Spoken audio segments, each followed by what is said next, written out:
اعوذ باللہ من الشیطان الرجیم بسم اللہ الرحمن الرحیم۔ ناول تو عشق چنو میرا از قلم انیلا کنول، ایپیسوڈ نمبر 2۔ چلیے کہانی شروع کرتے ہیں۔ ہوا کچھ یوں تھا کہ حرین کو بی جان نے اس کے اسٹڈی ٹیبل کی سیٹنگ کرنے کو کہا تھا، اور جب وہ اپنی کوئی فائل لینے آیا تو سب کچھ بدلا ہوا پا کر حرین پر چڑھ دوڑا۔ حالانکہ حرین کو یہ سب کرنے کا بی جان نے کہا تھا، اوپر سے کوئی بات بھی سن نہیں رہا تھا۔ میں نے کچھ نہیں کیا، وہ بی جان۔ حرین ابھی اپنی صفائی میں کچھ بولنے ہی لگی تھی کہ مقابل نے بات کاٹ دی۔ کیا بی جان، اب تم بی جان کا سہارا لے کر ایسے مجھ پر حق جتاؤ گی؟ آنکھوں میں سختی لیے اس نے سختی سے کہا۔ بات سنتے ہی حرین نے حیرت سے سامنے کھڑے اس انسان کو دیکھا۔ آپ میری بات تو سنیے۔ حرین نے کچھ کہنے کے لیے منہ کھولا ہی تھا کہ سامنے والے نے سختی سے حرین کو بازو سے دبوچا۔ مجھے تمہاری کوئی فضول بکواس نہیں سننی، اس نے حرین کو سختی سے کہا۔ حرین بے بسی کی تصویر بنی تماشا دیکھ رہی تھی۔ سن لڑکی، اگر تم یہ رشتہ رکھنا چاہتی ہو تو میری لائف میں دخل مت دینا، اس نے حور کا منہ دبوچ کر سختی سے آنکھوں میں آنکھ ڈال کر کہا۔ لیکن آپ بتائیں تو صحیح، آخر میرا قصور کیا ہے؟ مانتی ہوں میں آپ کی پسند نہیں، لیکن ایک انسان تو ہوں۔ اور اس سب میں حور نے روتے ہوئے کہا، لیکن فوراً بات کاٹ دی گئی کیونکہ سامنے والے کی گرفت بہت سخت تھی اور اسی سختی سے حور کے درد سے آنسو نکل آئے۔ او یو شٹ اپ! کتنی دفعہ کہا ہے یہ رونا دھونا میرے سامنے مت کیا کرو۔ یہ 2-4 آنسو بہا کر کیا ثابت کرنا چاہتی ہو؟ میں بہت ظالم ہوں، تم پر ظلم کرتا ہوں؟ حور پر گرفت کو اور مضبوط کرتے ہوئے وہ غصے سے دھاڑا۔ میرا مطلب ہے، پلیز میرا ہاتھ چھوڑیں، مجھے درد ہو رہا ہے، حور نے روتے ہوئے کہا۔ اپنی یہ شکل میرے سامنے مت کیا کرو، کچھ بھی کر لو، تم کبھی بھی میری امارہ کی جگہ نہیں لے سکتی، اور اس بات کو اپنے اس چھوٹے سے ذہن میں بٹھا لو، تم ایک نوکرانی ہو بس میرے لیے، اس سے زیادہ اور کچھ بھی نہیں۔ اب دفع ہو جاؤ یہاں سے، وہ چیخ کر بولا۔ I said get lost now۔ تیز رفتاری سے باہر نکل گیا اور حور اپنی قسمت کے لکھے پر شکوہ کرنے سے بھی قاصر تھی، کیونکہ حور کو اس چیز کی اجازت ہی نہیں تھی۔ اسی لیے حور جلدی سے اٹھی اور اپنا حلیہ ٹھیک کیا اور چہرے پر مسکراہٹ سجا کر باہر نکلی۔ پر کیا ہوا؟ حرین کے چہرے پر پڑے نشان کو دیکھتے ہی بی جان نے پوچھا۔ ارے بی جان، کچھ بھی نہیں، وہ میں نے ایک نئی کریم ٹرائی کی تھی نا، تو بس اس کے سائیڈ ایفیکٹ ہیں۔ حرین نے جلدی سے بہانہ بنایا۔ بیٹا، مانا کہ میں اب بوڑھی ہو گئی ہوں، نظر بھی کمزور ہو گئی ہے، لیکن بیٹا یہ بال میں نے دھوپ میں سفید نہیں کیے، دنیا دیکھی ہے، بی جان نے مسکرا کر حور کی بات پکڑتے ہوئے کہا۔ اپنے جھوٹ کے پکڑے جانے پر حور شرمندہ ہو گئی۔ فہد نے پھر کچھ کیا ہے نا؟ بی جان نے پوچھا۔ نہیں بی جان، وہ تو بہت اچھے ہیں، بس کبھی کبھی جب انسان کی زندگی میں انچاہی چیز شامل کر دی جائے تو اس کے لیے بہت بڑا دھچکا لگتا ہے، پھر ایسی صورتحال میں غصہ آنا تو ایک قدرتی بات ہے، حرین نے نم آنکھوں سے مسکرا کر کہا۔ بیٹا مجھے معاف کر دو، یہ سب میری ضد سے ہوا، میری وجہ سے تم آج اتنی تکلیف والی زندگی گزار رہی ہو، بی جان نے افسردہ ہوتے ہوئے کہا۔ ایسی بات نہیں ہے بی جان، جو ہمارے نصیب میں لکھ دیا گیا ہو وہ ہمیں مل کر ہی رہتا ہے، چاہے آپ 7 سمندر پار چلے جائیں، حرین نے بی جان کا ہاتھ تھام کر کہا۔ اور اس سب میں آپ کا کوئی قصور نہیں ہے، ایسے سوچ کر آپ بیمار ہو جائیں گی بس، اور اس تنہا دنیا میں میرے پاس ایک آپ ہی تو ہیں جس کے پاس آ کر مجھے تھوڑا سکون ملتا ہے، حرین بی جان کی گود میں لیٹتے ہوئے بولی۔ بس بیٹا، یہ قسمت بھی بہت کمال کی چیز ہے، ہمیں ہر وہ چیز کرنے پر مجبور کر دیتی ہے جس کا ہم نے کبھی تصور بھی نہیں کیا ہوتا۔ لیکن بیٹا کبھی کبھی قصور ہمارا اپنا ہوتا ہے، لیکن ہم اپنی غلطی ماننے کے بجائے قسمت پر سب ڈال دیتے ہیں۔ اللہ نے ہمارے ہاتھ میں بہت کچھ دے رکھا ہے، فیصلہ کرنے کا اختیار ہمارے پاس ہوتا ہے، لیکن بات وہی آ جاتی ہے کہ ٹھیک فیصلہ درست وقت پر لینا، یہ خوبی بھی اللہ نے کسی کسی کو دی ہے۔ بی جان نے حورین کے بالوں میں انگلیاں پھیرتے ہوئے کہا۔ ٹھیک کہتی ہیں آپ بی جان، حورین نے کہا۔ بیٹا فہد بہت اچھا لڑکا ہے، بس تھوڑا غصے کا تیز ہے، لیکن وقت کے ساتھ ساتھ ٹھیک ہو جائے گا، بی جان نے پوتے کی حمایت کرتے ہوئے کہا۔ حورین نے اس بات میں سر ہلایا۔ بیٹا فہد کو اس کے ماں باپ گزر جانے کے بعد بھی میں نے ہی پال پوس کر بڑا کیا ہے، دل کا بہت برا نہیں ہے، بس وقت اور حالات نے اسے ایسا بنا دیا ہے۔ تم اسے وقت دو، محبت دو، وہ سب بھول جائے گا۔ مجھے امید ہے اور یقین بھی ہے تم اسے اپنے رنگ میں ڈھال لو گی۔ بی جان نے ایک مان سے حورین کے سر پر ہاتھ رکھ دیا۔ حورین نے خاموشی سے آنکھیں موند لیں، کیونکہ فی الحال وہ ایسی حالت میں نہیں تھی کہ کسی قسم کی کوئی تسلی یا کوئی وعدہ کر پاتی۔ فہد اپنے ماں باپ کا اکلوتا بیٹا تھا۔ فہد کا باپ جنید قریشی ایک جانے مانے بزنس مین تھے۔ فہد گھر میں سب کا لاڈلا تھا، خصوصاً دادی جان، جن کو سب بی جان کہتے تھے۔ ان میں تو جان بستی تھی اور فہد خود بھی بی جان سے بہت اٹیچ تھا۔ گھر میں ہر ہفتے کوئی نہ کوئی پارٹی رکھی جاتی تاکہ فہد کو خوش کیا جائے۔ فہد بچپن سے ہی شرارتی بچہ تھا۔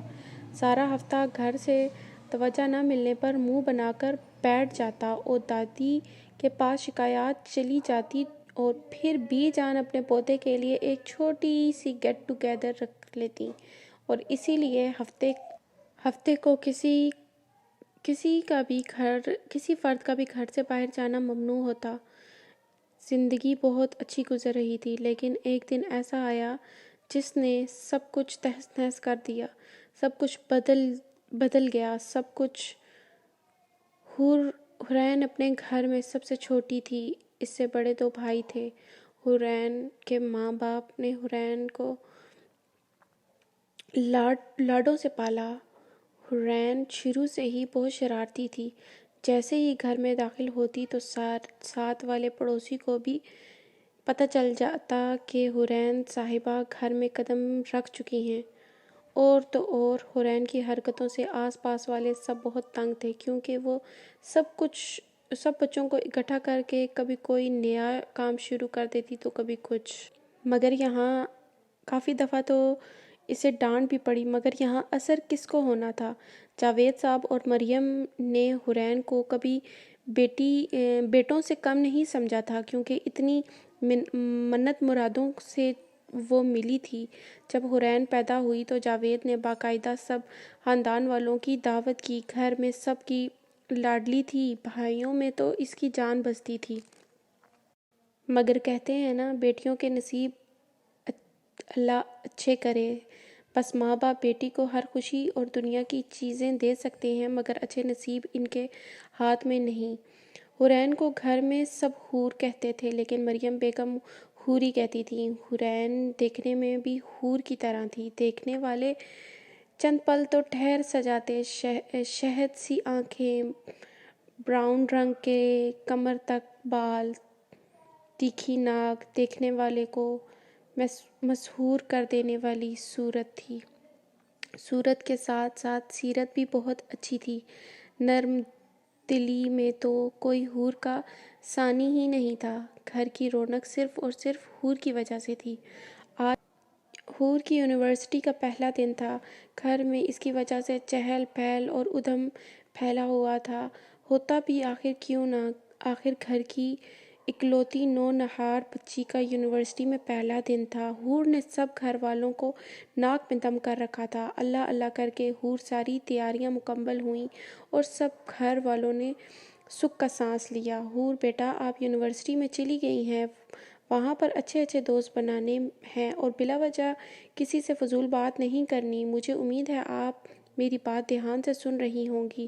ناشتے کی ٹیبل پر ناشتہ کرتے ہوئے جنید صاحب نے حور کو پیار سے دیکھتے ہوئے کہا۔ حور نے سمجھدار بچوں کی طرح جلدی جلدی ہاں میں سر ہلایا، لیکن یہ بات صرف مریم بیگم جانتی تھیں کہ اس کے پلے کچھ نہیں پڑ رہا اور نہ ہی کبھی پڑنے والا تھا۔ جنید صاحب اپنی بیٹی کو یہ سمجھا دیں کہ کسی سے بلا وجہ پنگا نہ لے، ورنہ جیسی اس کی حرکتیں ہیں مجھے تو ڈر ہے کہیں جاتے ہی کسی سے فضول پنگا نہ لے بیٹھے۔ اور یونیورسٹی کے ماحول کا تو آپ کو پتہ ہی ہے۔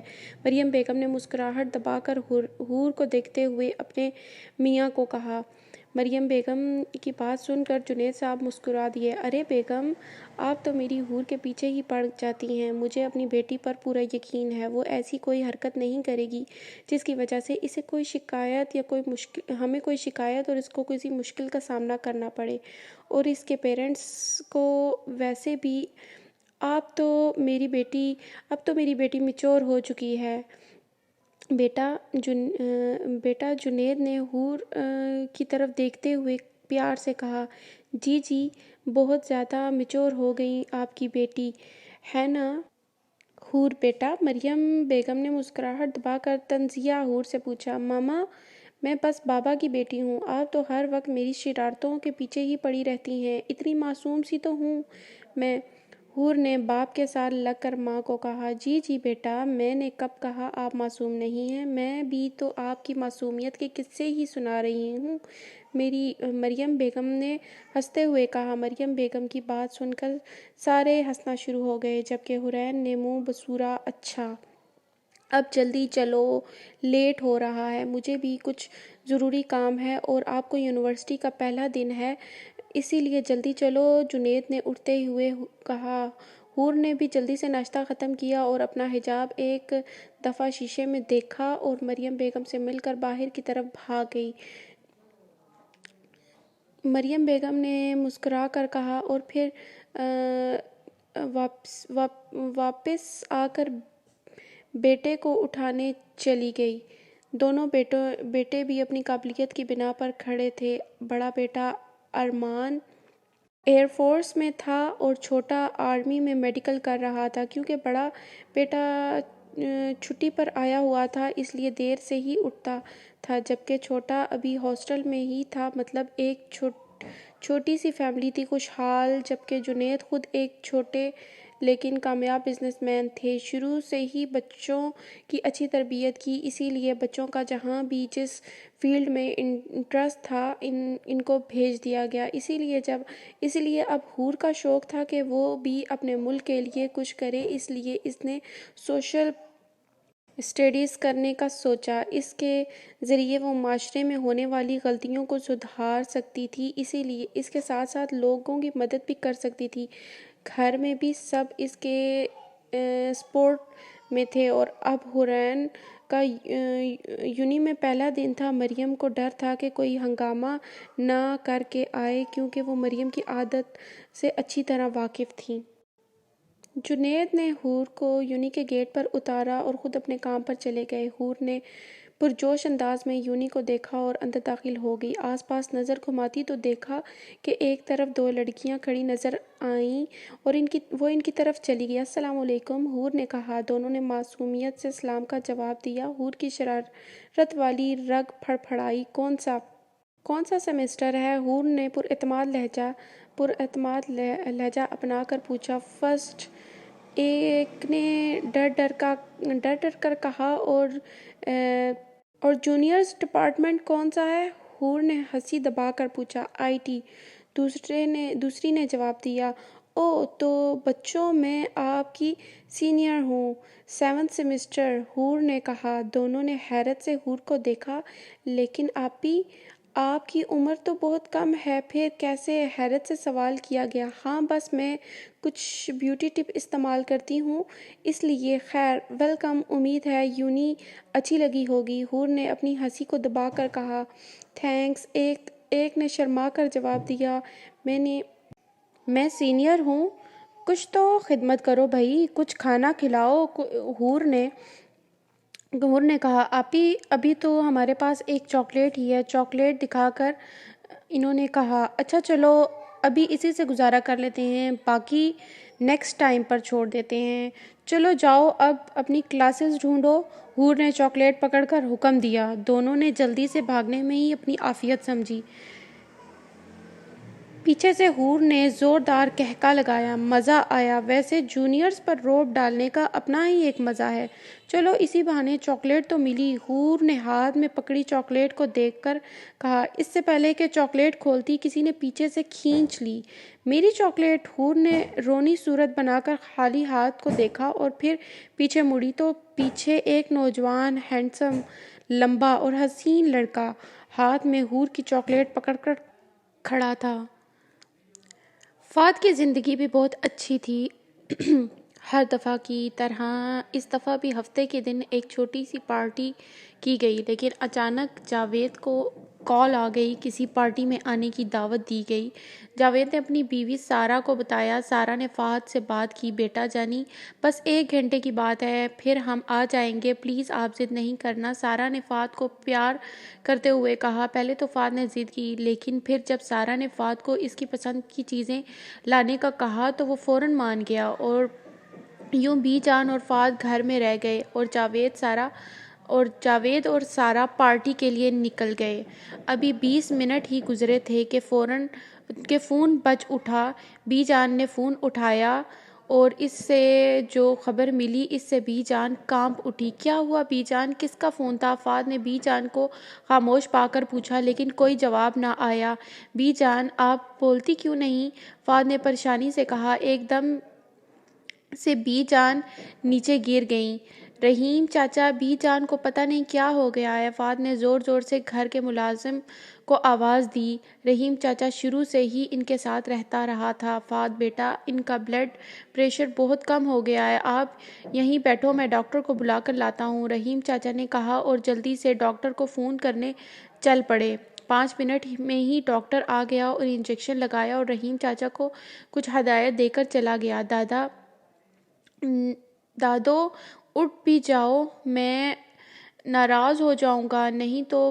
فہد نے اپنی دادو سے کہا بیٹا ان کا آرام کرنے دو، آؤ ہم باہر چلتے ہیں، رحیم چاچا نے کہا۔ رحیم چاچا دادو ٹھیک تو ہو جائیں گی نا؟ فہد نے ڈر کر پوچھا۔ ہاں بیٹا بس 10 منٹ تک ہوش آ جائے گا ان کو، رحیم چاچا نے کہا اور پھر فہد کو لے کر کمرے سے باہر آ گئے۔ ابھی 5 منٹ بھی نہیں گزرے تھے کہ باہر شور مچ گیا۔ بیٹا آپ بیٹھو، میں دیکھ کر آتا ہوں، رحیم چاچا نے فہد سے کہا اور خود باہر چل پڑے۔ گیٹ پر پہنچے ہی تھے کہ باہر سے دستک آنے لگی۔ دروازہ کھولو، دو لاش سڑک پر پڑی تھی۔ رحیم چاچا نے حیرت سے دیکھا، بھلا یہ کون ہو سکتا ہے؟ جاوید ہاشمی کا گھر یہی ہے؟ پوچھا گیا۔ جی یہی ہے، رحیم چاچا نے جواب دیا۔ ایک حادثے میں جاوید ہاشمی اور ان کی بیوی کی ڈیتھ ہو گئی ہے اور یہ ان کی ڈیڈ باڈیز ہیں، ایک آدمی نے بتایا۔ رحیم چاچا شوق میں آ گئے۔ ابھی تھوڑی دیر پہلے ہی تو وہ یہاں سے ہنستے مسکراتے گئے تھے، پھر یہ سب کب اور کیسے؟ میت گھر کے لان میں پڑی رکھ دی گئی تھی۔ فہد شور سن کر باہر آیا۔ جو بھی تھا اتنی سمجھ تو تھی ہی اس کو کہ کچھ مسئلہ ہوا ہے، تبھی لوگ جمع ہوئے ہیں۔ باہر آ کر دیکھا تو سامنے لان میں سفید کپڑے میں خون میں رنگی لاشیں پڑی تھی۔ فہد نے ڈر کر رحیم چاچا کے پیچھے چھپ گیا۔ رحیم چاچا کیا ہوا ہے؟ فہد نے ڈر کر پوچھا۔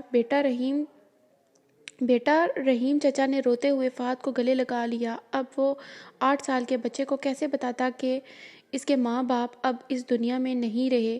آپ کچھ بولیے، آپ کچھ بولتے کیوں نہیں ہیں؟ بتائیے نا، یہ کون ہے اور یہاں ہمارے گھر کیوں ہے؟ فہد نے پھر پوچھا۔ بیٹا یہ آپ کے پاپا اور ماما ہیں،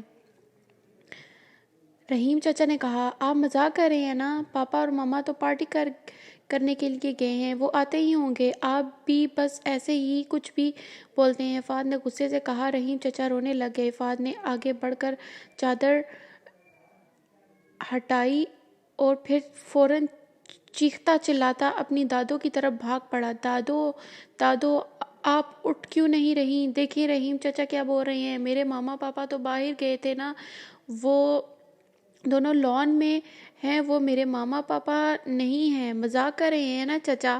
دادو آپ اٹھو، اٹھ کر چلو، چاچا کو ڈانٹو۔ دادو آپ اٹھتی کیوں نہیں ہیں دادو؟ فہد نے چیخ کر زور زور سے اپنی دادو کو جھنجھوڑا، مگر وہ نشے میں تھیں، کیسے فہد کی چیخو پکار سن سکتی تھی؟ وہ یہ وقت فہد کو اکیلے ہی گزارنا تھا۔ رحیم چچا سب کو باہر نکالیں، یہ میرے ماما پاپا نہیں ہیں، وہ ابھی آ جائیں گے، بس تھوڑا ویٹ کریں، فہد نے چیخ کر رحیم چچا کو کہا۔ رحیم چچا خاموش رو رہے تھے، اور وہ کر بھی کیا سکتے تھے؟ وقت تھا کہ گزر رہا تھا، لوگ آنے لگ گئے تھے۔ فہد چیخ چیخ کر سب کو بول رہا تھا کہ اس کے ماما پاپا باہر گئے ہوئے ہیں۔ 1 گھنٹے بعد بی جان کو ہوش آیا، باہر آئیں تو نظارہ دیکھ کر وہی دہلیز پر بیٹھ گئیں۔ فہد نے اپنی دادو کو دیکھا تو بھاگ کر آیا۔ دادو آپ کو پتہ ہے یہ سب لوگ میرے ماما پاپا بول رہے ہیں کہ میرے ماما پاپا نہیں رہے، آپ کو تو پتہ ہے وہ باہر گئے ہوئے ہیں، ابھی آ جائیں گے۔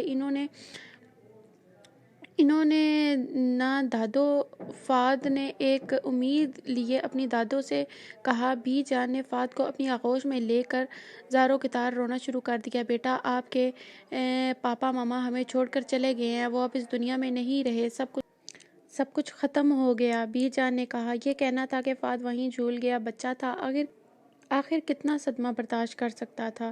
اوہ hello mister X Y Z, یہ کیا بدتمیزی ہے، حور نے سامنے والے کو مخاطب کر کے کہا، جبکہ سامنے والا حور کو اگنور کر کے مسلسل چاکلیٹ کے ساتھ انصاف کرنے میں مصروف تھا۔ اف اللہ کتنے بے شرم ہو، انسان میں کوئی مینرز ہوتے ہیں، کوئی اخلاق و ادب ہوتے ہیں، لیکن آپ جیسے بندے کو کیا پتا کہ یہ سب بھی ہوتا ہے، حور نے تپ کر کہا، لیکن پھر بھی سامنے والے شخص پر اپنے کام میں مصروف تھا۔ او ہیلو، او بھائی، میں آپ سے بات کر رہی ہوں، گونگے بہرے ہو کیا؟ ایک تو میری چاکلیٹ کھا رہے ہو، اوپر سے اگنور بھی۔ حور نے غصے سے کہا، 1 منٹ، پہلی بات تو یہ کہ میں کسی کا بھائی وائی نہیں ہوں، اور دوسری بات یہ لیں آپ اپنی چاکلیٹ۔ سامنے والے نے بچا ہوا حصہ حور کی طرف کرتے ہوئے جلانے والی مسکراہٹ کے ساتھ کہا، یہ بھی ٹھونس لو، کیا پتا پیٹ بھر جائے، اللہ آپ کو پوچھے گا۔ یاد رکھنا، بھوکے انسان کسی کے منہ سے چیز لینا کسی بھوکے انسان کے منہ سے چیز لینا پتہ بھی ہے کتنا بڑا گناہ ہے، کبھی ہضم نہیں ہوگی آپ کو یہ چاکلیٹ، یاد رکھنا میری بات۔ حور نے صدمے میں آ کر غصے سے بولا، ہا ہا ہا، are you sure about so called your chocolate, really it was yours? سامنے والے نے حور کو مزید تپانے کے لیے مسکرا کر پوچھا۔ ہاں یہ میری ہی تھی، میری دوستوں نے مجھے گفٹ کی تھی اور آپ نے ساری کھا لی، حور نے دوستوں پر زور دے کر کہا، جبکہ حور کی بات سن کر سامنے والے کی ہنسی نکل گئی۔ لیکن میں نے تو کچھ اور دیکھا تھا، طنز کے ساتھ کہا گیا۔ کیا مطلب؟ نہیں مطلب کیا ہے آپ کا؟ میں نے ان سے زبردستی لی ہے کیا؟ ان کو مانگی ہے کیا؟ آپ کہنا کیا چاہ رہے ہیں؟ حور نے جلدی سے سچ بولنے کے لیے کہا، ویل آپ خود کہہ رہی ہیں تو مطلب ایسا ہی ہوا ہوگا نا، ویسے بھی چور کی داڑھی میں تنکا۔ مسکراہٹ مزید گہری ہوئی۔ بھاڑ میں جاؤ، میرے پاس اتنا فضول ٹائم نہیں کہ میں فضول لوگوں پر ضائع کرتی پھروں، کھا لی نا چاکلیٹ، پیٹ بھر گیا ہوگا، اب جان بھی چھوڑ دو، حور نے غصے سے کہا۔ حور نے جلدی سے ایک سائڈ پر چلنا شروع کر دیا۔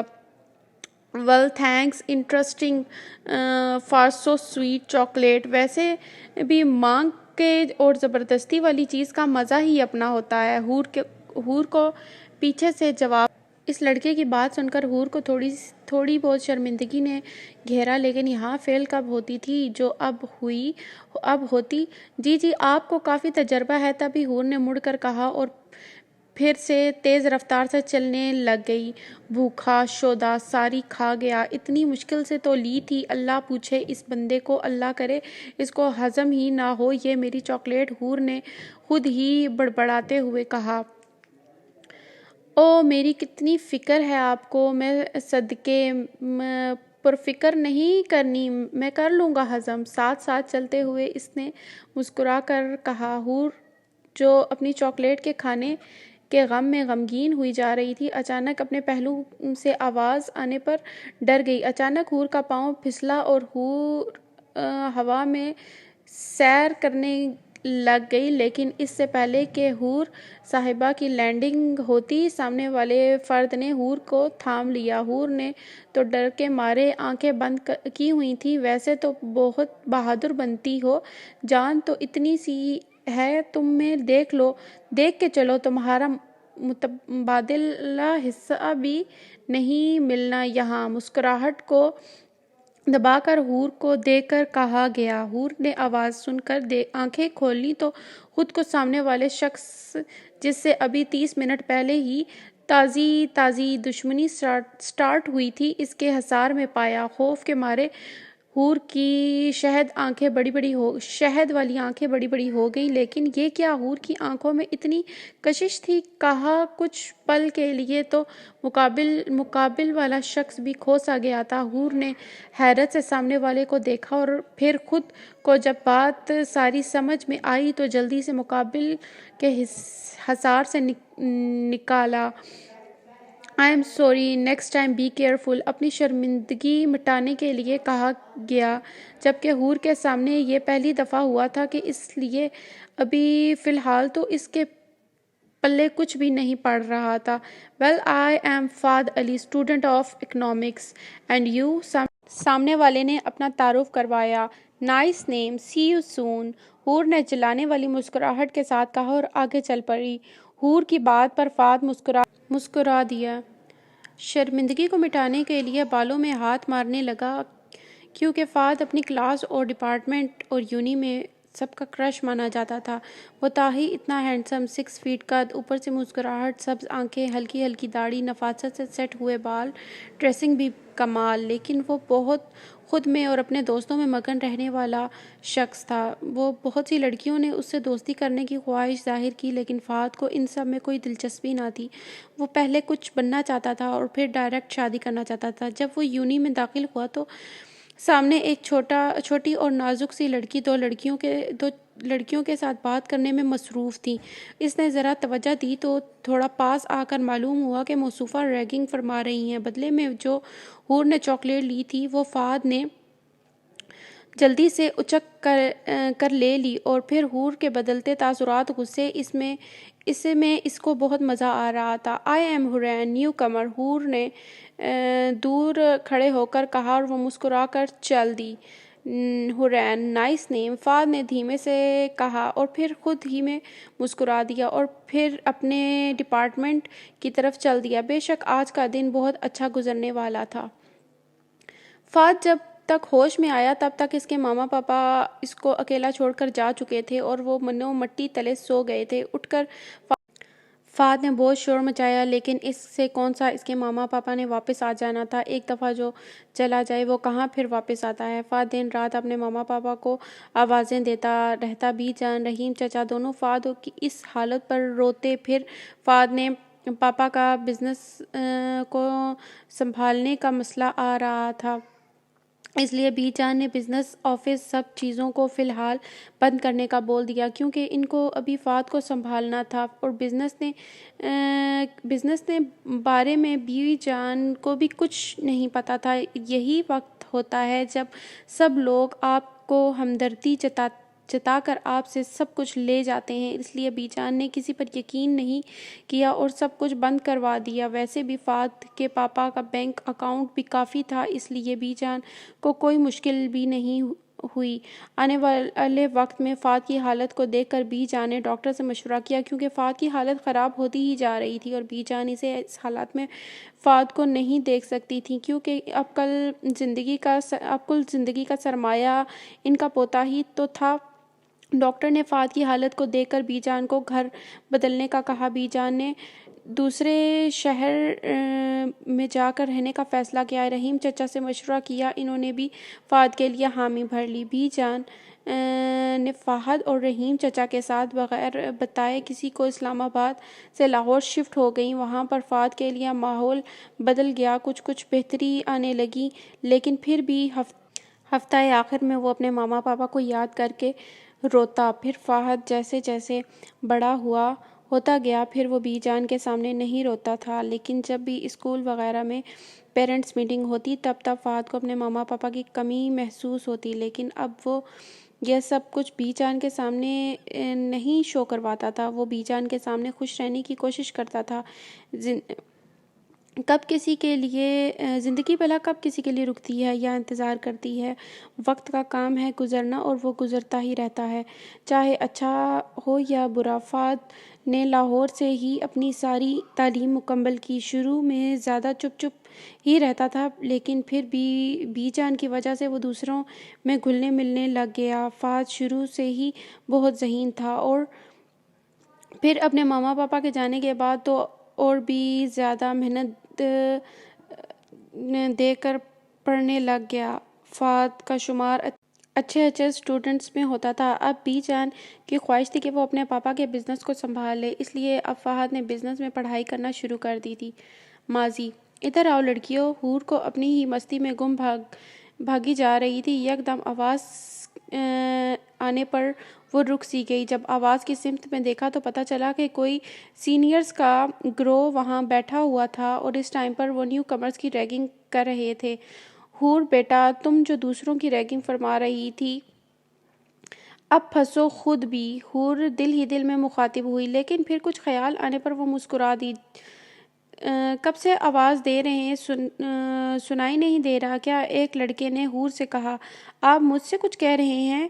حور معصومیت بھرے لہجے میں بولی۔ میرے خیال میں یہاں پر تمہارے علاوہ کوئی لڑکی ہمیں نظر نہیں آ رہی۔ اگر تمہیں نظر آ رہی ہے تو اسے بھیج دو۔ حور کی بات سن کر ایک لڑکے نے تنپ کر کہا، ہاں وہ دیکھیں، وہ بھی تو ہیں لڑکیاں۔ حور نے پھر سے معصوم بن کر کہا، سچ میں وہ بھی لڑکیاں ہیں؟ ہمیں تو پتہ ہی نہیں تھا۔ آپ کا احسان رہے گا ہم پر، آپ کا بہت بہت شکریہ، یہ آپ نے اتنی زحمت کی۔ طنز سے جواب آیا، خیر اب ایسی بھی بات نہیں ہے، ویسے بھی ایسے چھوٹے چھوٹے احسان تو میں کرتی ہی رہتی ہوں۔ حور نے مسکراہٹ دبا کر کہا۔ حور کی بات سن کر سامنے والے ایک لڑکے کی ہنسی نکل گئی۔ کیا چیز ہے یہ یار، پٹاخہ ہے پورا، بولو کچھ، جواب کچھ دیتی ہے۔ ہم اس کی ریگنگ کر رہے ہیں، یہ ہماری ایک دوسرے کے کان میں کہا۔ یار تم اپنی چونچ بند نہیں رکھ سکتے تھوڑی دیر کے لیے؟ ایک تو لڑکی نے دماغ خراب کر رکھا ہے، اور اوپر سے تم گروپ کے لیڈر نے غصے سے کہا، سنو لڑکی، زیادہ باتیں مت کرو اور ہمارا ٹائم بھی ضائع مت کرو، جو پوچھ رہے ہیں انسانوں کی طرح سیدھی طرح جواب دو۔ حور کو دیکھتے ہوئے لیڈر نے غصے سے کہا۔ حور نے چپ چاپ سر ہلانے میں ہی عافیت سمجھی۔ یہاں سے 10 منٹ کے فاصلے پر اکاؤنٹس ڈپارٹمنٹ ہے، وہاں پر ایک سینئر ہوگا، اس سے ایک سبجیکٹ بزنس ڈیولپمنٹ کے نوٹس لے آؤ۔ حور کے لیے حکم جاری کر دیا گیا۔ حور نے ان کے منہ کی طرف دیکھا جیسے اس کے پلے کچھ نہ پڑا ہو۔ تمہارے سامنے اس کے لیے صرف آدھا گھنٹہ ہے، اگر آدھے گھنٹے کے بعد تم یہاں پر ہمیں نہ ملی تو کلاس کی طرف دیکھنا بھی مت۔ امید ہے تمہیں ہماری بات سمجھ آ گئی ہوگی۔ لیڈر حور کی طرف دیکھ کر استہزائیہ ہنستے ہوئے کہا، لیکن وہ ڈپارٹمنٹ ہے کہاں؟ مجھے کیا پتا، میں تو خود نیو ہوں۔ مجھے ایک بندہ وہاں پر چھوڑ آئے اور وہاں جو سینئرز ہیں اس سے ملوا آئے تو پھر میں یہ کر سکوں گی۔ حور نے معصومیت سے بھرپور رونی صورت بنا کر کہا۔ حور کی معصومیت کو دیکھ کر سامنے والے کو شاید ترس آ گیا۔ حور کے ساتھ اپنا ایک ممبر بھیجا جو کہ اسے اکنامکس ڈپارٹمنٹ میں چھوڑ آیا، اور مطلوبہ بندہ بھی دکھا دیا۔ سامنے والے بندے کو دیکھ کر حور شوق میں آ گئی۔ سنو لڑکی، کب سے آواز دے رہا ہوں، بیری ہو گئی ہو یا جان بوجھ کر ایسے کام کرتی ہو؟ وہ آنکھوں میں غصہ لیے حور سے مخاطب ہوا۔ حور جو اپنی سوچ میں گم تھی یکدم آواز پر گھبرا اٹھی۔ جی آپ نے بلایا؟ حور نے ڈر کر کہا۔ پلیز میرے سامنے یہ جی اور ڈرنے کی ایکٹنگ مت کیا کرو، بہت اچھے سے جانتا ہوں جو تمہارے دل میں ہے، فہد نے نفرت زدہ لہجے میں کہا۔ کاش آپ جان پاتے، کاش آپ اتنے بدگمان نہ ہوتے، کاش میں آپ کو سب کچھ بتا پاتی جو میرے دل میں ہے۔ حور نے سامنے کھڑے مرد کو دیکھ کر دل ہی دل میں افسوس کیا۔ یہاں کھڑی بس میرا منہ ہی دیکھتی رہو گی یا یہاں سے دفعہ بھی ہوگی؟ پتہ بھی ہے کہ مجھے تمہاری موجودگی زہر لگتی ہے، تو کیوں بار بار اپنی موجودگی کا احساس دلاتی ہو مجھے؟ فہد نے حور کو بازوؤں سے زور سے پکڑ کر قریب کر کے غصے سے پوچھا۔ مجبوری ہے فہد صاحب، ورنہ ہر انسان میں اتنی تو سیلف رسپیکٹ ہوتی ہے۔ بار بار اپنی تذلیل پر پھر سے آپ کے سامنے آ جاتی ہوں ڈھیٹ بن کر، حور نے سخت لہجے میں کہا۔ اوہ تو تم کیا چاہتی ہو؟ آزاد کر دوں گا تمہیں۔ فہد نے حور کی طرف غور سے دیکھا، جہاں پر آزاد لفظ سن کر سایہ لہر آیا تھا، لیکن فہد جو اپنی نفرت کی انتہا پر تھا، اسے کہاں یہ نظر آتا؟ حور کا منہ زور سے دبوچ لیا گیا۔ لیکن یہ تمہاری بھول ہے حور بیگم، بھول جاؤ کبھی کوئی سکھ کا پل بھی میرے زندہ رہتے ہوئے تمہاری زندگی میں آئے گا۔ سوچنا بھی مت، جیسے میں اپنی زندگی گزار رہا ہوں، محروم رہا ہوں، تم کیسے خوش رہ سکتی ہو؟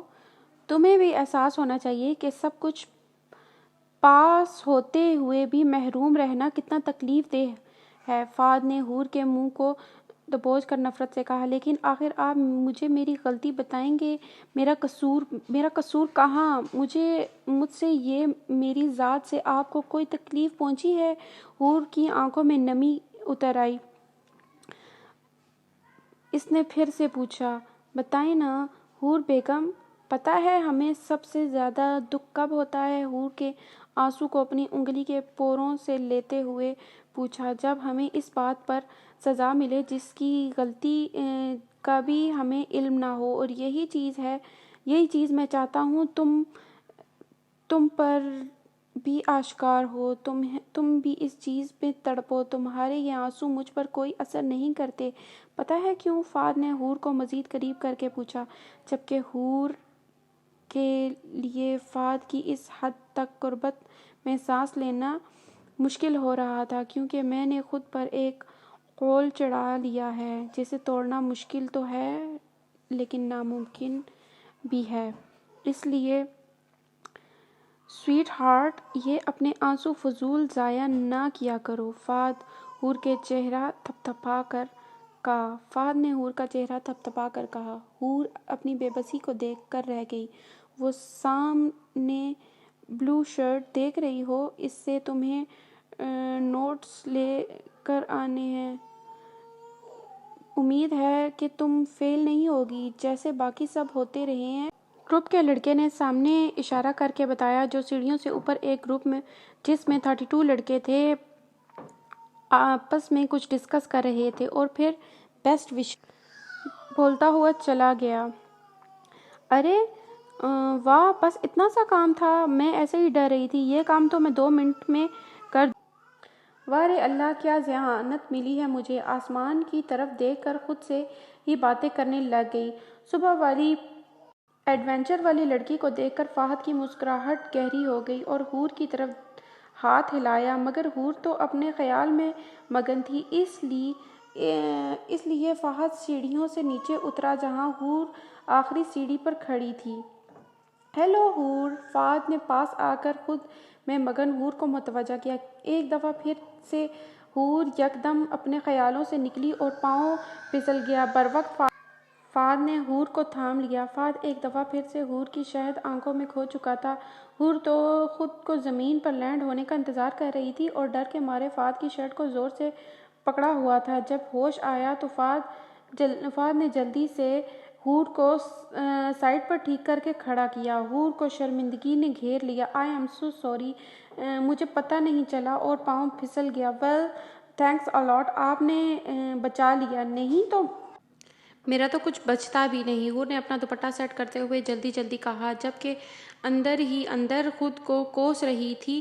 حور کی آواز فہد کو ہوش میں لائی۔ میرے خیال میں آپ کو پھسلنے کا بہت شوق ہے اور یہ صبح سے دوسری دفعہ ہو چکا ہے۔ خیر تو ہے محترمہ، فہد نے مسکرا کر شرارت سے کہا۔ اب ایسی بھی بات نہیں ہے، میں تو بس انگلیوں کو مروڑتے ہوئے حور نے کہا۔